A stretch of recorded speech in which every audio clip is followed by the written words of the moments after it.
সুযোগ সুবিধা নিচ্ছে, যারা মধ্যমপন্থী বলে সুযোগ সুবিধা নিচ্ছে, এই সুযোগ সুবিধা সেদিন আর থাকবে না। দুই দলে বিভক্ত হয়ে যাবে। রব্বুল আলামিন সূরাতুজ জুমার ৭১ নম্বর আয়াতে বলেন, ওয়াসীকাল্লাযীনা কাফারু ইলা জাহান্নামা যুমারা, সেদিন কাফেরদেরকে দলে দলে জাহান্নামের দিকে হাঁকিয়ে নিয়ে যাওয়া হবে। দলে দলে বিভক্ত করে তাদেরকে গরুর পাল, ভেড়ার পাল, ছাগলের পাল যেমন রাখাল হাঁকিয়ে নিয়ে যায়, এভাবে হাঁকিয়ে নিয়ে যাবে জাহান্নামের দিকে জাহান্নামীদেরকে। কারণ তারা যেতে চাইবে না।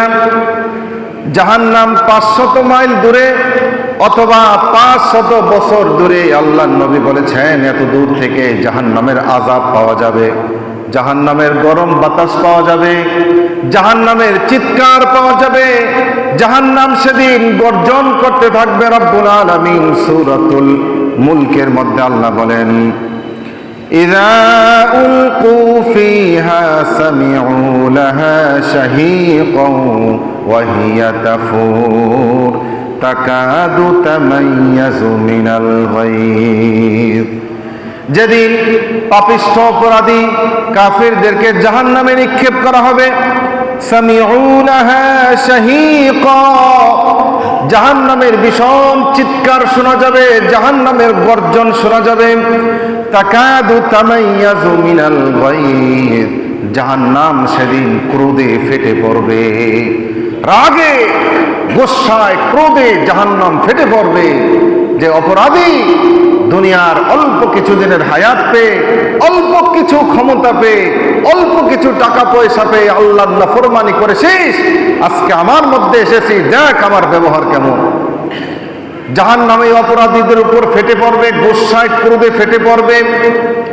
এজন্য দেখেন না, চিড়িয়াখানায় বাঘের খাঁচা, সিংহের খাঁচার কাছে যাওয়া লাগে না, দূর থেকেই শোনা যায় যে এই সিংহের খাঁচা কোন দিকে, জানতে হয় না, কাউকে জিজ্ঞাসা করতে হয় না। এক মাথা দিয়ে ঢুকলে ওই সিংহের গর্জন যেমন শোনা যায়, জাহান্নামের গর্জন ৫০০ বছর দূর থেকে শোনা যায়। জাহান্নামীরা যেতে চাইবে না, এজন্য জাহান্নামীদেরকে হাঁকিয়ে নিয়ে যাওয়া হবে। রব্বুল আলামিন বলেন, হাত্তা ইযা জাউহা ফুতিহাত আবওয়াবুহা, যখন তাদেরকে জাহান্নামের দরজা উপস্থিত করা হবে, জাহান্নামের দরজা খুলে দেওয়া হবে।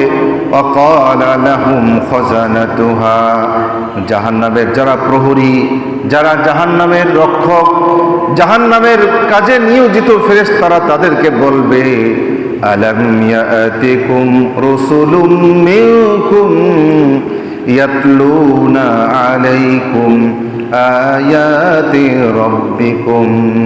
তাদেরকে কয়েকটি প্রশ্ন করা হবে।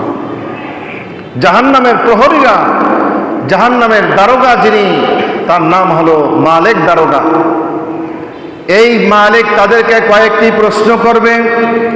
১ নম্বর প্রশ্ন হলো, আলাম ইয়াতিকুম রাসূলুম মিনকুম, তোমাদের মধ্য থেকে কি কোনো রসুল দুনিয়াতে পাঠানো হয় নাই? তোমাদের মধ্য থেকে কোনো খবর দেনেওয়ালা কোনো রসুল তোমাদের কাছে কি যায় নাই?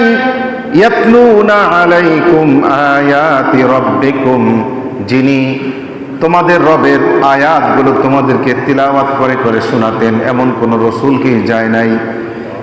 ওয়ায়ুনযিরুনাকুম লিকাআ ইয়াউমিকুম হাযা, দ্বিতীয় প্রশ্ন হলো, তোমাদেরকে আজকের এই দিনের ভয়াবহতা সম্পর্কে তোমাদেরকে কেউ কি সতর্ক করে নাই? তোমাদেরকে আজকের এই দিনের ভয়াবহ কঠিন দিন সম্পর্কে তোমাদেরকে সতর্ক করার মতো কেউ কি ছিল না? তখন তারা বলবে, তারা অকপটে স্বীকার করবে জাহান্নামীরা, তারা বলবে, ক্বালু বালা, অবশ্যই গিয়েছিল, অবশ্যই গিয়েছিল।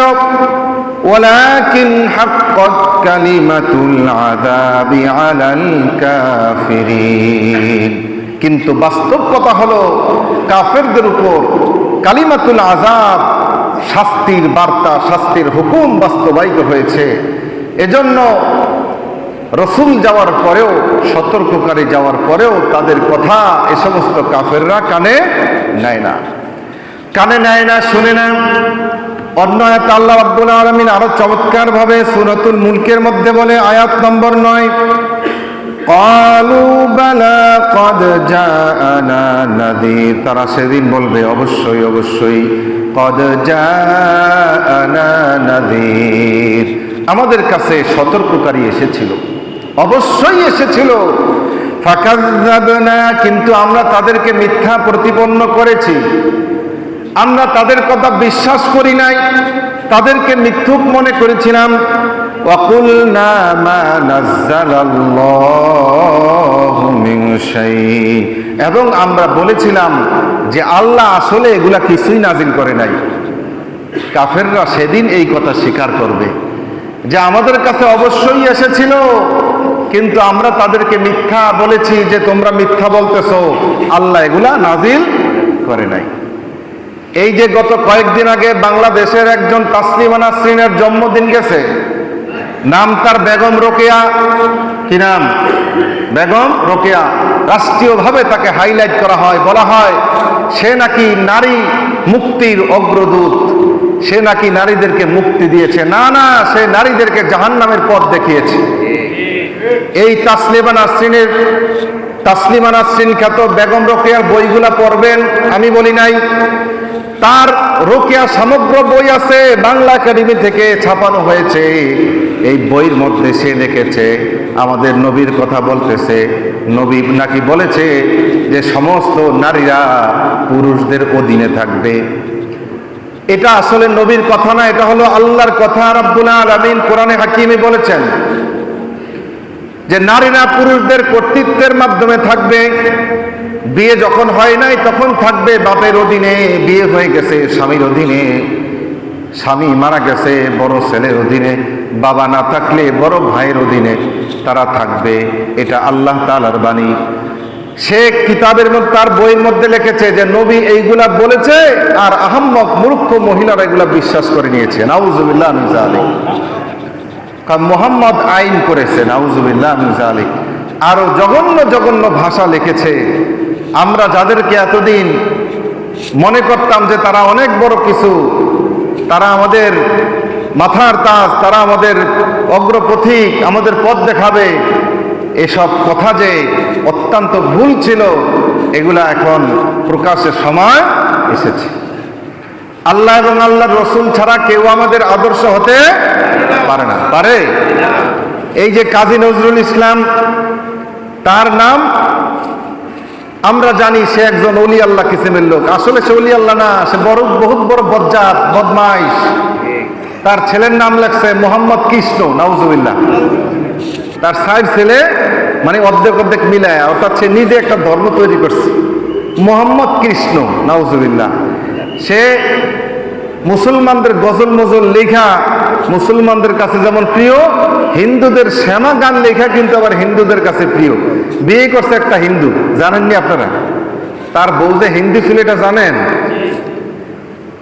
শেষমেশ জবান বন্ধ হয়ে গেছে, কারণ যত ধরনের বদমাইশ আছে এদের মরার আগেই আল্লাহ কিন্তু জাহান্নামের কিছুটা আলামত দেখায় না, ঠিক কিনা? এই জন্য দেখেন না, চলচ্চিত্রের যত নায়ক নায়িকা, গায়ক গায়িকা, এরা মরার আগে ভিক্ষুক হয়ে মরে, ঠিক কিনা? মরার আগে ওই প্রধানমন্ত্রীর ত্রাণ তহবিল থেকে হাত পাইতা, কিছু দাও, আমি তো যাইতাছি, পোলা মেয়া সব আমেরিকা, আমারে কেউ দেখে না, আমি যাইতাছি, মরতাছি, আমারে কিছু সাদা দাও।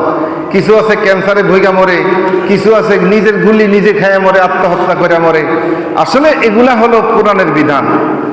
আল্লাহ রাব্বুল আলামিন বলেছেন, নিশ্চয়ই যারা মুসলমানদের মধ্যে অশ্লীলতা ছড়িয়ে দিতে চায়, এই কথা আমি বলি নাই, সূরাতুন নূরের মধ্যে রাব্বুল আলামিন স্পষ্টভাবে বলে দিয়েছেন, ইন্নাল্লাযীনা ইউহিব্বুনা আন তাশিআল ফাহিশাতু ফিল্লাযীনা আমানু, নিশ্চয়ই যারা মুসলমানদের সমাজে অশ্লীলতা, বেহায়াপনা ছড়িয়ে দিতে চায়, আল্লাহ বলেছেন লাহুম আযাবুন আলীমুন ফিদ দুনিয়া ওয়াল আখিরাহ, তাদের জন্য দুনিয়া এবং আখিরাতে যন্ত্রণাদায়ক শাস্তির ব্যবস্থা আমি রেখে দিয়েছি।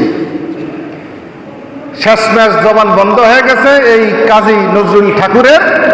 এখন সে কবিতা লেখছে, মসজিদের এই পাশে আমায় কবর দিও ভাই, যেন আমি আজানটা শুনতে পাই। আরে বাবা, তুমি সারা জীবন হিন্দুদের ধর্ম পালন করছো, মুসলমানদের বিরোধিতা করছো। তার কবিতা দেখেন নাই আপনারা? অনেক কবিতা আছে। সে লেখছে যে আরশ ছেদিয়া, তার একটা কবিতার মধ্যে একটা পংক্তি আছে যে আরশ ছেদিয়া, আল্লাহর আরশ সে ছিদা করে ফেলবে। শেষবাস মসজিদের পাশে শো, না হলে কাবাঘরের পাশে শো, ফেরেশতাদের কেলানি কিন্তু বন্ধ হবে।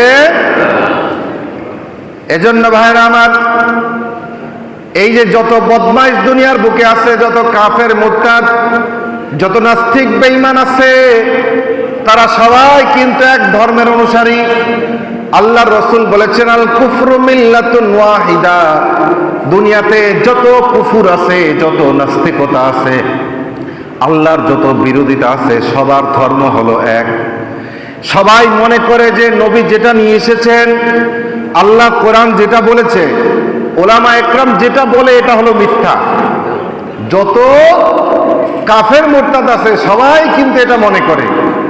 দেখেন, না হলে আল্লাহ রাব্বুল আলামিন হাসরের মাঠের চিত্র এই সূরাতুল মুলকের মধ্যে কেন বলবে এই কথা? তারা সেদিন স্বীকার করবে, জাহান্নামে যখন যাবে তখন তারা স্বীকার করবে।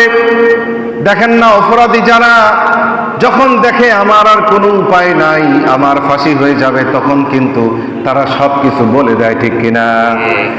এই জাহান্নামীরা সেদিন বলবে, ওয়াকুলনা মা নাযালাল্লাহু মিন শাই।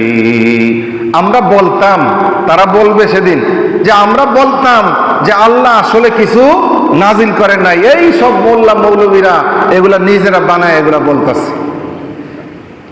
ইন আনতুম ইল্লা ফি দালালিন কাবীর। আর তারা বলবে যে আমরা নবী রাসূলদেরকে, নবী রাসূলের ওয়ারিসদেরকে আমরা বলতাম যে তোমরা হলে পথভ্রষ্ট, বড় পথভ্রষ্টতার মধ্যে তোমরা আছো, তোমরা হলে উন্নয়নের পথের বাধা, এই হুজুরদের কারণে দেশের উন্নয়ন হয় না। এগুলা বলে কি বলে না?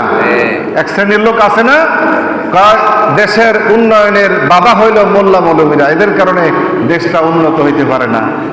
আরে ভাইরা আমার, এই যে কয়েকদিন আগে ভূমিকম্প হলো, এতটুক ভূমিকম্পে অন্যান্য দেশে অনেক ক্ষয়ক্ষতি হয়ে যায়, কিন্তু আমার ভাইরা, এই দেশের মধ্যে লক্ষ লক্ষ হাফিজি মাদ্রাসা আছে, যেখানে ছোট ছোট মাসুম তালিবুল ইলম দিন রাত 24 ঘন্টা আল্লাহর কালাম তেলাওয়াত করে। আমি তো মনে করি আল্লাহর কালামের উসিলায় আল্লাহ আমাদেরকে বাঁচিয়ে দিয়েছে, ঠিক কিনা? তারা সেদিন আরো বলবে, জাহান্নামীরা আরো বলবে, ওয়াকালু লাউ কুন্না নাসমাউ আও নাকিলু মা কুন্না ফি আসহাবিস সাঈদ। যে আমরা যদি তাদের কথা শুনতাম, হায় আফসোস, আমরা যদি তাদের কথা শুনতাম, আও নাকিলু, অথবা যদি হৃদয় দ্বারা উপলব্ধি করতাম, মা কুন্না ফি আসহাবিস সাঈদ, আজকে আমাদেরকে জাহান্নামের অধিবাসী হতে হতো না। জাহান্নামেরা এই স্বীকারোক্তি দিবে, আল্লাহ রাব্বুল আলামিন বলে দিয়েছেন। এজন্য ভাইরা আমার, রব্বুল আলামিন ফরমান শুনিয়ে দিবেন, কিলা দুখুলু আবওয়াব জাহান্নাম খালিদিনা ফিহা। তাদেরকে বলা হবে হাসরের মাঠে, এই সমস্ত কাফেরদেরকে বলা হবে, উদখুলু আবওয়াব জাহান্নাম, তোমরা জাহান্নামের দরজা সমূহ দিয়ে প্রবেশ করো, খালিদিনা ফিহা, এই জাহান্নামে তোমরা চিরকাল বসবাস করবে। ফাবিইসা মাসওয়াল মুতাকাব্বিরিন। আল্লাহ বলে, এই সমস্ত অহংকারীদের শেষ আশ্রয়স্থল কতই না নিকৃষ্ট। এ সমস্ত অহংকারীদের আশ্রয়স্থল, শেষ নিবাস কতই না নিকৃষ্ট। পক্ষান্তর আব্দুল আলামিন জান্নাতীদের কথা আলোচনা করেছেন সূরাতুজ জুমার আয়াত নম্বর ৭৩। وَسِيقَ الَّذِينَ اتَّقَوْا رَبَّهُمْ إِلَى الْجَنَّةِ زُمَرًا। রব্বুল আলামিন বলেন, সেদিন মুত্তাকীদেরকে যারা খোদা ভীরু ছিল, আল্লাহকে ভয় করে চলেছে, মুত্তাকি বান্দাদেরকেও সেদিন দলে দলে জান্নাতের দিকে হাঁকিয়ে হাঁকিয়ে নিয়ে যাওয়া হবে। সুবহানাল্লাহ। এখানে একটা প্রশ্ন থাকতে পারে যে জাহান্নামী যারা এদেরকেও হাঁকিয়ে নেওয়া হবে, জান্নাতি যারা এদেরকেও হাঁকিয়ে নেওয়া হবে, কারণটা কি? তাফসীরের কিতাবে লেখেন যে একজন কয়েদি দীর্ঘ 12 বছর ধরে পলাতক, পুলিশ তাকে খুঁজে পায় না, বেশভূষা চেঞ্জ করে ওই দেখেন না বাংলাদেশে যারা গণহত্যা চালিয়েছিল, বাংলাদেশের আপনার আমার সম্পদ কোটি কোটি টাকা যারা বিদেশ পাচার করেছিল, এখন ভারতে বসে তাদের রূপ চেঞ্জ করে বসবাস করে, আছে কি নাই? হ্যাঁ, ওই যে আলগা মোমেন্ট, মাথার মধ্যে চুল নাই, এখন মাথার মধ্যে চুল লাগায় ফ্রেঞ্চ কাটিং দিয়ে ঘুরতাছে যাতে কেউ তারে না চিনে, কিন্তু উপায় নাই, যেদিন ধরা খাবে, ঠিক না? এজন্য ভাইয়েরা আমার, এই সমস্ত অপরাধী যারা 12 বছর 14 বছর পলাতক, পুলিশ পায় না, খুঁজে পায় না, হঠাৎ সন্ধান পেয়ে গেছে পুলিশ, হঠাৎ দেখে বাজারের মধ্যে দিয়া হাঁটতেছে, দুই পাশে দুইজন গিয়া তার হাতের মধ্যে ধরছে, কয় চলো, ওই যে গাড়ি রেডি তোমার জন্য, চলো। এই কয়েদি সামনের দিকে যেতে চাইবে নাকি বাড়ির দিকে দৌড় দিতে চাইবে? কি বলেন? যেতে চাইবে নাকি দৌড় দিতে চাইবে? পালাতে চায় না, কিন্তু পুলিশ কি করে? হাতের মধ্যে হাত করা লাগিয়ে টেনে টেনে নিয়ে যায় না? তো জাহান্নামী যারা, এদেরকে ফেরেশতারা এভাবে হাঁকিয়ে নিয়ে যাবে, এরা যেতে চাইবে না, এরা মনে করবে আইরে এখানে এই শাস্তি, সামনে বুঝে আরো কি শাস্তি অপেক্ষা করতেছে, এরা যেতে চাইবে না, এজন্য এদেরকে হাঁকিয়ে নিয়ে যাওয়া হবে। কিন্তু ভাইরা আমার, পক্ষান্তরে দেখেন, জান্নাতি ব্যক্তিদেরকে যখন জান্নাতের ফরমান শোনানো হবে, জান্নাতের রাস্তার মধ্যে হাঁটানো হবে, জাহান্নাম যেমন 500 বছর দূর থেকে জাহান্নামের ঘ্রাণ, দুর্গন্ধ, জাহান্নামের আযাব অনুভূত হবে, ঠিক তেমনি ভাবে জান্নাতেরও 500 মাইল দূর থেকে জান্নাতের সুঘ্রাণ পাওয়া যাবে। তো জান্নাতীরা যখন জান্নাতের পথে যাবে, এত নাচ নেয়ামত, এত সুঘ্রাণ, এত শান্তি, এয়ার কন্ডিশন, এগুলো দেখে তারা মনে করবে আমরা জান্নাতে এসে পড়েছি, তারা ওখানে বসে পড়বে। সুবহানাল্লাহ। ফেরেশতা তাদেরকে বলবে না না ভাই আরেকটু সামনে চলো, তারা মনে করবে আমাদেরকে বের করে দেওয়ার চিন্তা ভাবনা চলতেছে, না আমরা এখানেই থাকি, আর যাবো না, না না সামনে চলো। দেখেন না, একসাথে লেখাপড়া করেছে, ন্যাংটাকালের বন্ধু, দুজনেই হয়তো বিদেশ চলে গেছে, এক একজন এক এক দেশে, দীর্ঘ 25-30 বছর, একদিন দেখা, বাজারের মধ্যে যখন দেখা হয়ে গেল, এক বন্ধুর সাথে আরেক বন্ধু পরিচয় হয়ে গেল, এবার যার বাড়িটা কাছে ওই বন্ধু ওই বন্ধুর হাতটা ধরছে, কইল আজকে বাড়িতে যেতেই হবে, করে কিনা? বন্ধু কয় না দোস্ত আরেকদিন আসবো, কয় না কোনো কথা চলবে না, আজকেই তোর বাড়িতে যাইতে হবে, করে কি করে না? এইটাও টেনে টেনে নিয়ে যায়, আর পুলিশও কিন্তু টেনে টেনে নিয়ে যায়, দুই টেনে টেনে নিয়ে যাওয়ার মধ্যে পার্থক্য আছে কি নাই? তো জান্নাতীদের হাঁকিয়ে নিয়ে যাওয়ার অর্থ হলো এটা, তারা যেতে চাইবে না সামনের দিকে, নাচ নেয়ামত দেখে জান্নাতের রাস্তার মধ্যে বসে পড়ছে আল্লাহর বান্দা, না আল্লাহর বান্দা এখনো তুমি গন্তব্যস্থলে পৌঁছায় নাই, আরেকটু দূরে, সামনে আরেকটু যাবে, দেখবে হুর গিলমানরা তাদেরকে সালাম দিতেছে, ফেরেশতারা তাদেরকে অভ্যর্থনা জানাইতেছে, ঠান্ডা শরবত দিতেছে, ওয়েলকাম ড্রিঙ্কস দিতেছে, মনে করবে এটাই বুঝি জান্নাত, বসে পড়ছে, আর যায় না। ফেরেশতারা বলে না না আরো সামনে তোমার গন্তব্য স্থান, এভাবে তাদেরকে হাঁকিয়ে নেওয়া হবে। হাত্তা ইযা জাউহা, যখন তারা জান্নাতের দরজায় পৌঁছে যাবে, ফুতিহাত আবওয়াবুহা, আল্লাহ রাব্বুল আলামিন বলেন তাদের জন্য জান্নাতের দরজাকে উন্মুক্ত করে দেওয়া হবে, জান্নাতের দরজা খুলে দেওয়া হবে।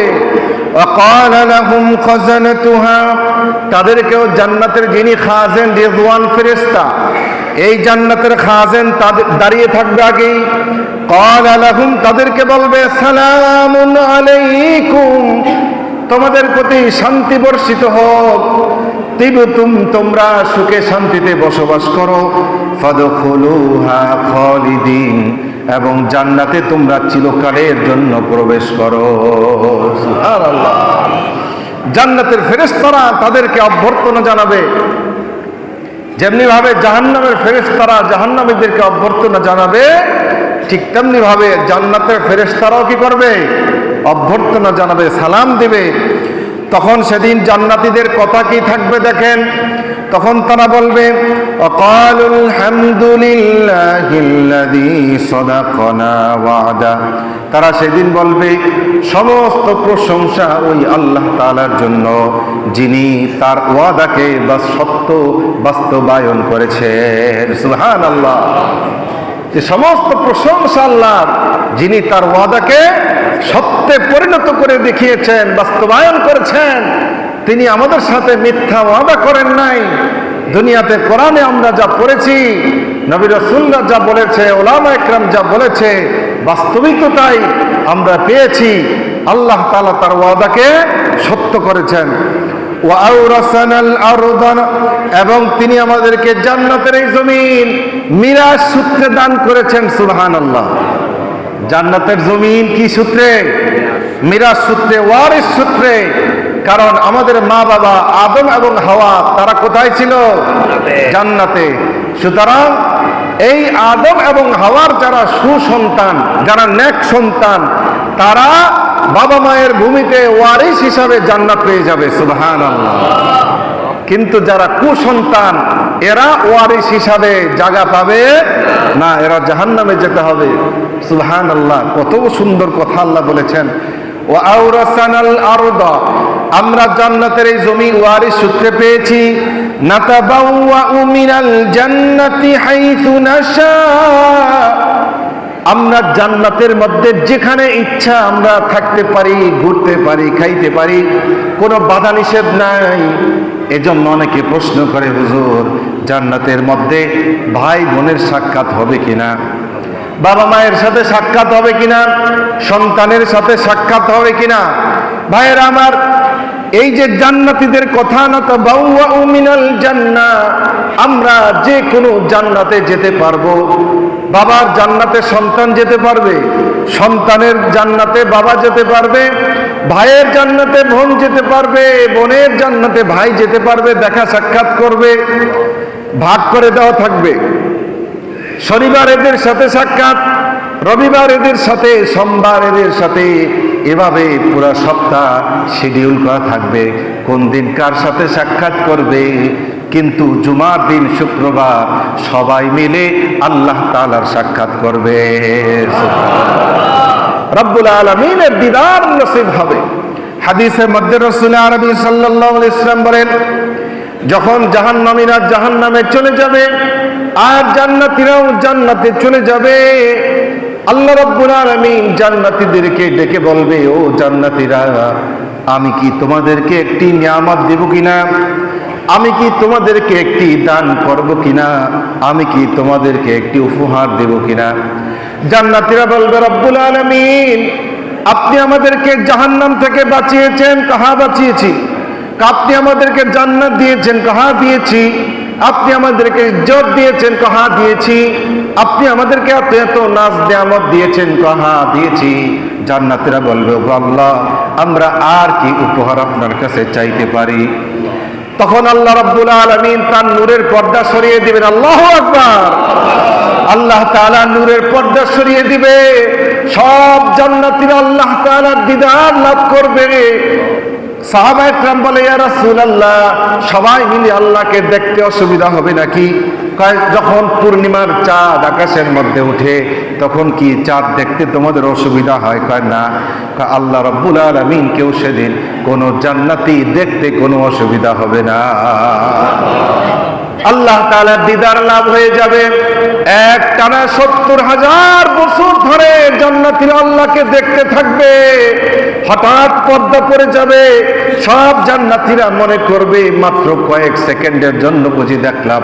ওগো আল্লাহ, আপনি এত সুন্দর, আপনি এত আশ্চর্য, আপনি কতই সুন্দর। সব জান্নাতীরা আফসোস করতে থাকবে, আরেকটু দেখতে পারতাম, আরেকটু দেখতে পারতাম। আল্লাহু আকবার। এজন্য ভাইয়েরা আমার, জান্নাতীরা সেদিন বলবে, না তাবাওয়াউ মিনাল জান্নাতি হাইথু নাশা, আমরা জান্নাতে যেখানে ইচ্ছা সেখানেই বসবাস করতে পারি। ফানি'মা আজরুল আমিলিন, তারা বলবে যে আমলকারীদের প্রতিদান কতই না উত্তম। সুবহানাল্লাহ, আমলকারীদের প্রতিদান কতই না উত্তম। যারা আমল করে তাদের প্রতিদান, আর যারা আমল করে না তাদের কোনো প্রতিদান নাই। আল্লাহু আকবার। রব্বুল আলামিন বলেন, ওয়াতারাল মালাইকাতা হাফিনা মিন হাউলিল আরশ। হে নবী, আপনি সেদিন ফেরেশতাদেরকে দেখবেন, তারা আল্লাহ তাআলার আরশের চতুর্দিকে গোল হয়ে ইউসাব্বিহুনা বিহামদি রাব্বিহিম, তাদের প্রভুর প্রশংসা সহ তাসবিহ পাঠ করতেছে। ওয়া কুদিয়া বাইনাহুম বিল হক, আল্লাহ বলে সকলের বিচার সত্য সত্য সঠিকভাবে সেদিন ফয়সালা হয়ে যাবে। ওয়া কিলাল হামদুলিল্লাহি রাব্বিল আলামিন, সব জান্নাতীরা সেদিন বলবে সমস্ত প্রশংসা ওই আল্লাহর জন্য যিনি বিশ্বজাহানের প্রতিপালক। সুবহানাল্লাহ। এজন্য এখানে কিন্তু এই সূরাতুজ জুমারের ৭৪ নম্বর আয়াতে ছোট্ট একটা কথা পয়েন্ট, যে নি'মাতুল আমিলিন, যারা আমল করে তাদের প্রতিদান বড়ই উত্তম। এজন্য বোঝা গেল এই দুনিয়া হলো আমলের জায়গা। এখানে কি করতে হবে? আমল করতে হবে, কাজ করতে হবে। ভালো কাজগুলো আপনাকে করতে হবে, মন্দ কাজগুলো আপনাকে এড়িয়ে চলতে হবে। তাহলেই আপনি আমি এই উত্তম প্রতিদানের অংশীদার হতে পারবো। আল্লাহ তাআলা আমাদের সবাইকে আমল করার তৌফিক দান করেন।